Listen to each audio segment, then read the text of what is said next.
ஒரு அழகான காட்டில் டீக்கு என்ற அணில் வாழ்ந்துக்கிட்டு இருந்தது.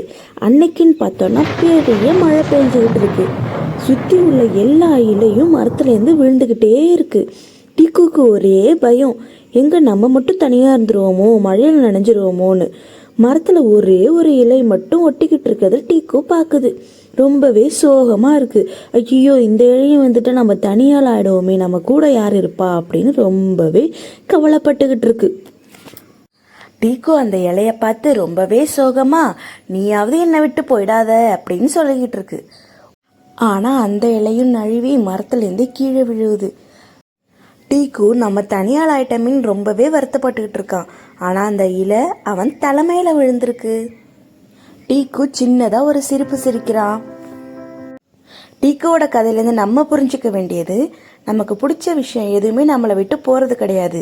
ஏதோ ஒரு விதத்தில் அது நம்மக்கிட்ட தொடர்ந்துக்கிட்டு தான் இருக்குது. இயற்கையால் நமக்கு பிடிச்சவங்க யாராவது நம்மளை விட்டு போயிட்டாங்கன்னா ஃபீல் பண்ணாதீங்க. ஏன்னா அவங்க ஏதோ ஒரு விதத்தில் நம்ம கூட இருந்து நம்மளோட வாழ்ந்துட்டு தான் இருப்பாங்க. டீக்கோட கதை உங்களுக்கு பிடிச்சிருந்ததுன்னா மினி தமிழ் ஸ்டோரிக்கு சப்ஸ்கிரைப் பண்ணுங்கள். தேங்க்யூ.